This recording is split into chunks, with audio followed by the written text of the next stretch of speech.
By the end of 2002, Kenya was in a state of desolation. The economy had slumped to a negative 2% growth rate. All indications were that poverty was beginning to bite. Insecurity, unemployment, and a dilapidated infrastructure were all threatening to consume our nation. Kenyan businesses were shutting down and international investors beginning to look elsewhere. There was a hue and cry in the industry where manambas would fight to have a passenger's luggage, the other one takes the passenger's child, the passenger himself is taken to another place. There was no order at all. And at one point, nurses from the Kenyatta National Hospital were raped on their way from work, somewhere near Kawangware. I traveled on Thika Highway for many years, and I know the problems of the traffic jams. It was very narrow, very devastated road for many, many years. But then, extremely happy to address you today. The economy, which you all know has been underperforming since the last decade, is going to be my first priority. My government will embark on policies geared to economic reconstruction, employment creation, and immediate rehabilitation of the collapsed infrastructure. My government will closely work with the private sector and with our external partners to fulfill these promises. Ewe Mwenyezi Mungu, nisaidie.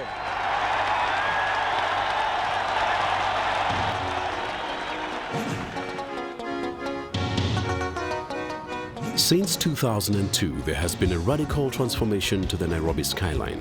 Beyond the infrastructure, the security has also been improved to be the dream Nairobi residents hoped for. In the early stages of President Kibaki's tenure, he established the Presidential Private Sector Working Forum based at the President's office, led by the Kenya Private Sector Alliance. With the coming in of the NAC government, there was a feeling that the private sector needs to be a bit more organized.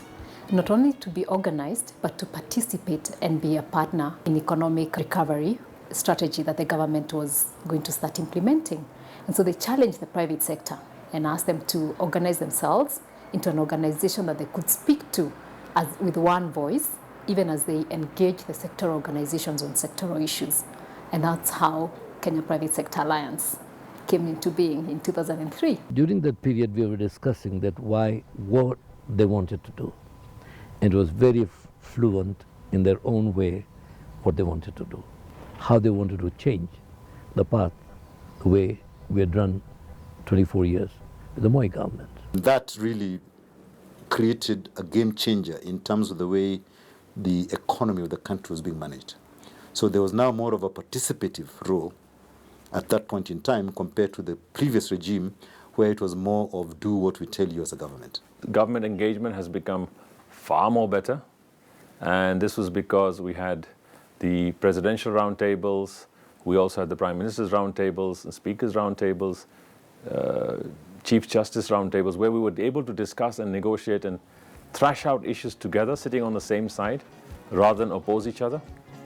And we found our problems, we found our solutions, and we started implementing them. We had an incredible surprise because the government was serious in engaging with the private sector. Over the 10 years of Kibaki's presidency, KEPSA witnessed President Kibaki transform Kenya's economy by tackling corruption, unemployment, education, infrastructure, and security.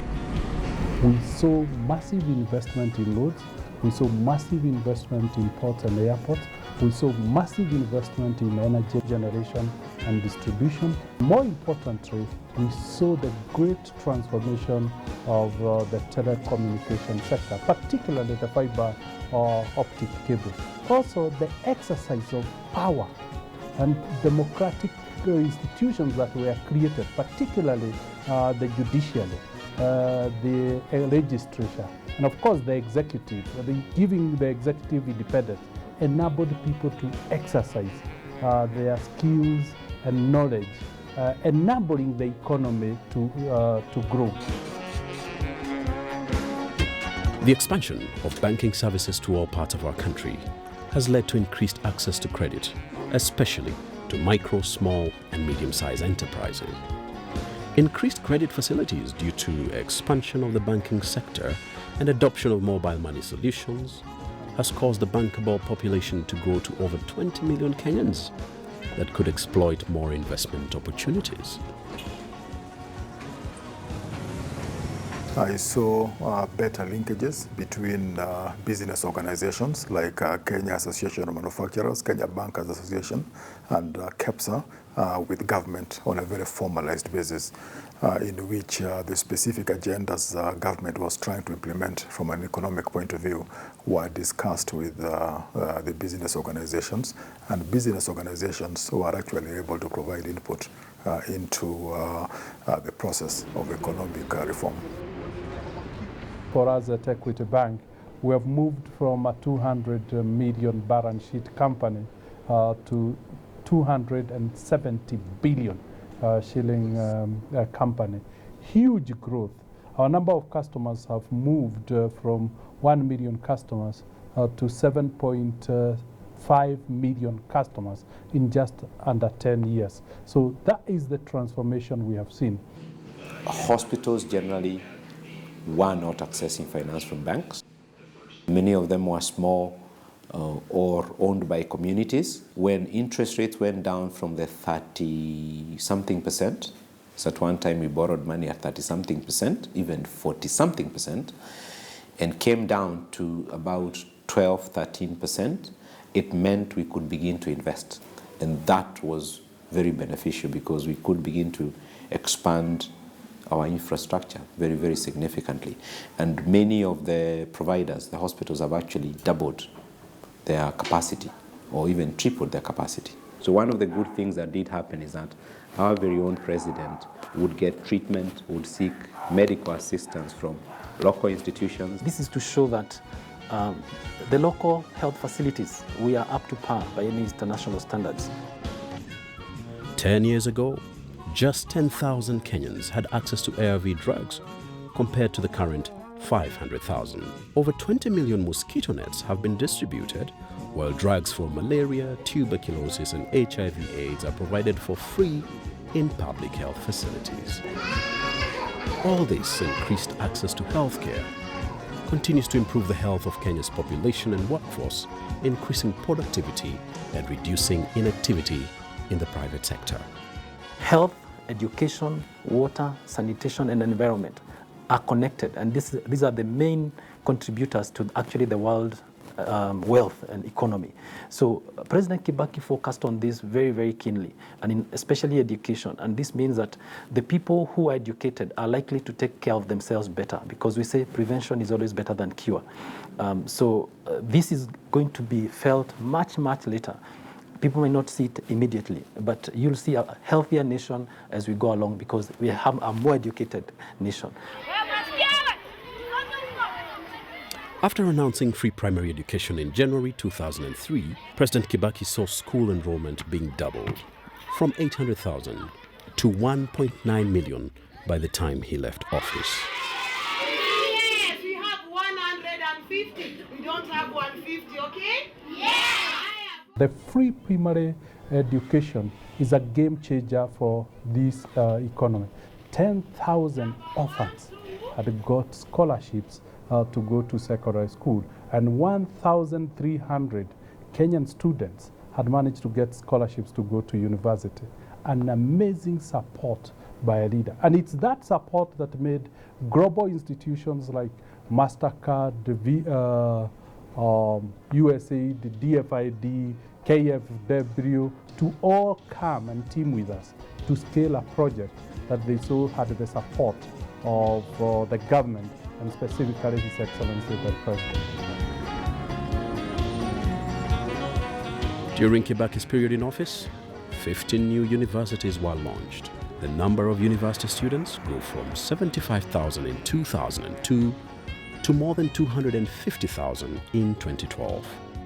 In a way, there is a correlation, especially the coming to fruition of the 22 public universities is basically also in preparation to be able to absorb the students who will have been taken into free primary school, which added over 1 million students, and those who have gone all the way to KCSE will, in 2015, be eligible for admission to universities. And therefore, one expected also there ought to be a transition rate improvement to other tertiary educational institutions. These improvements in access to education have greatly improved Kenya's workforce and future workforce, making them an attractive source of productivity for business in the country.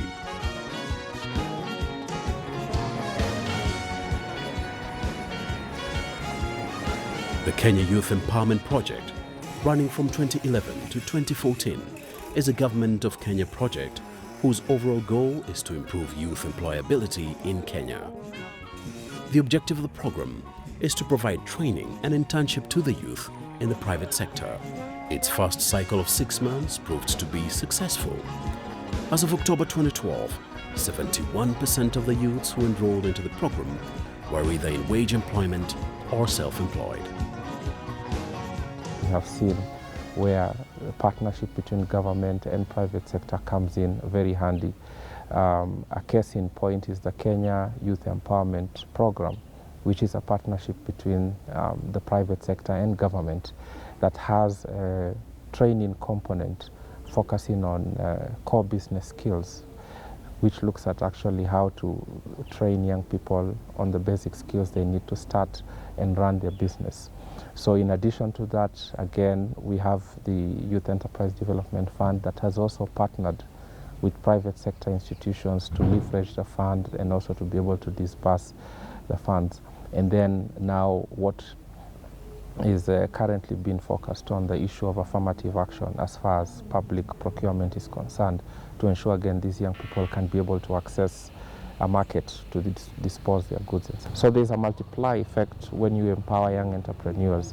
They not only empower themselves, have a livelihood, but they also create businesses for other businesses around them and can also create employment directly by employing people.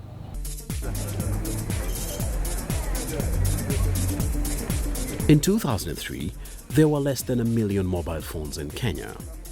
Today, there are about 30 million Kenyans using mobile phones, while the number of internet users rose from 250,000 to over 17 million currently. When President Kibaki took over, the sector was quite controlled, but that changed in 2005, 2006. At that time, we had to get the internet gateway through what was called JumboNet, which was owned or managed by Telecom Kenya at that time. And there were lots of constraints. But when President Kibaki came into power, that changed. The sector was liberalized and that monopoly was lifted. That helped us to manage our solutions end to end. Then of course, the major one was the coming of the undersea fiber optic cables. The government spearheaded that process and partnered with the private sector to ensure that the Thames cable eventually came to the coastal town of Mombasa, and that has made a whole difference in the industry. The ICT sector has grown by 20% annually and has accounted for a quarter of total economic growth in the last decade, accompanied by the creation of thousands of jobs. The infrastructure has catapulted Kenya on the world arena as a leader in mobile applications and more IT services. We have seen innovation hubs grow and proven the need for a techno city.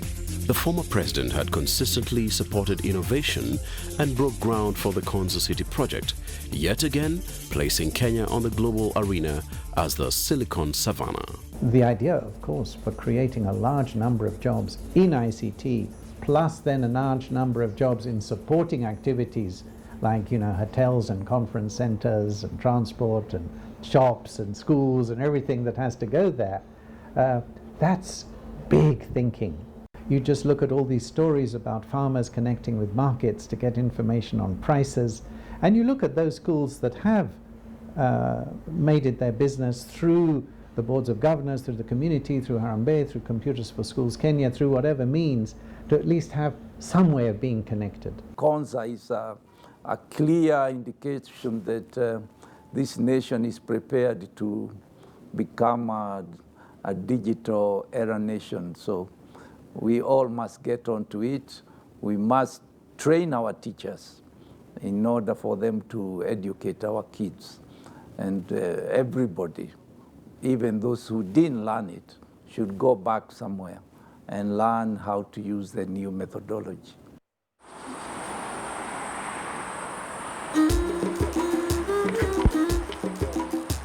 By end of 2012, micro and small enterprises were able to create up to 80% of jobs in the country. They also contributed to about 20% of GDP. In 2011, roughly 500,000 jobs were created, of which 85% belonged in the MSC sector. Despite this significant role of MSCs in Kenya's economy, there was no legal system specifically tailored to regulate these enterprises. The President assented to the MSC bill that passed through Parliament, and he assented to it on the 31st December 2012, within which we are going to create 3 institutions, namely the Registrar of MSCs, the MSC Fund, and the MSC Tribunal. These are key pillars towards the development and the promotion of small businesses in the country. It's a first in this continent. One of the biggest impact on policy that the President pushed through that affected greatly, positively, the development of the small businesses was the decree stopping the government from importing furniture and instructing government to buy from the local manufacturers. That was meant to encourage, promote, and develop the micro and small enterprises sector. You remember the hawkers some time back, they were removed in town in a very orderly manner when we opened the Mudhurwa market. That was an initiative that the President came to open. That was meant to harmonize the operations of the small business, small traders in a very organized manner, as opposed to what we were used to some time earlier, the running battles and the confusion. So the formation of that market and several other markets that came into being were a very big boost and a landmark that was left by the President. Kibaki tried, because the licenses, like for us exporters, some of our members are exporters. We used to have like 3 licenses for you to be able to export. He scrapped them. So that is a max for us. As you just need to pay your goods and go out and sell. Just have one license, the origin, because people need to know where these goods originated from. And that license is free. Yeah, so he has really helped the Kenyans in regards of the policies, because many policies were done, but they were not effective. They were just dormant.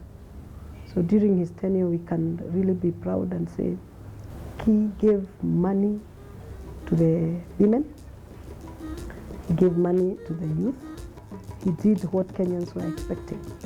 He brought this country to where we are.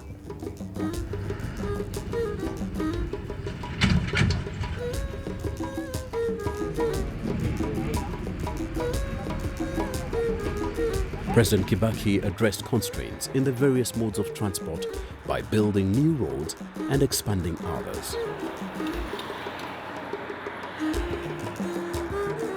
Kibaki brought in infrastructure.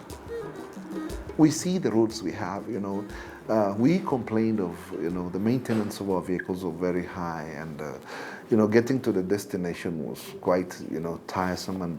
But Kibaki, one thing that we will always remember about him are the roads that he built for us.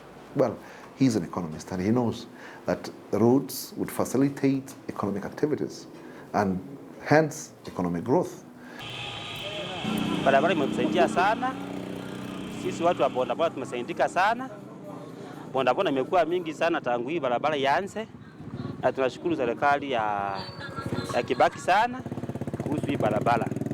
Upande wa kilimo imesaidia sana, sababu kuna magari haingeweza kufika hapa bila hii barabara kuwekwa lami, lakini tangu iwekwe lami mboga zetu tunanunua vizuri sana, viazi imeenda sawa. Upande wa majani chai ni vile tumesaidika sana, majani yetu iradi kwa huko kwa viwanda natokea kwa mapema.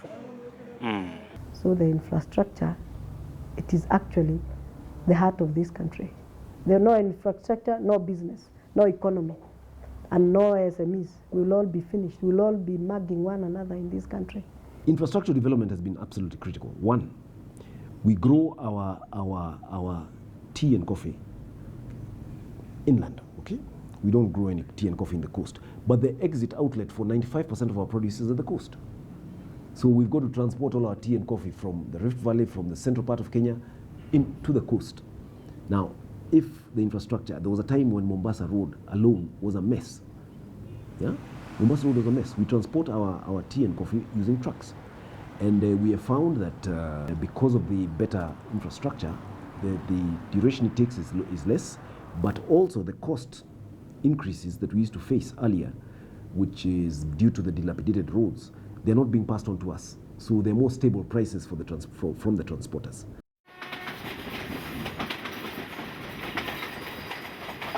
It is 123 years that we built the railway by guys coming from India as coolies.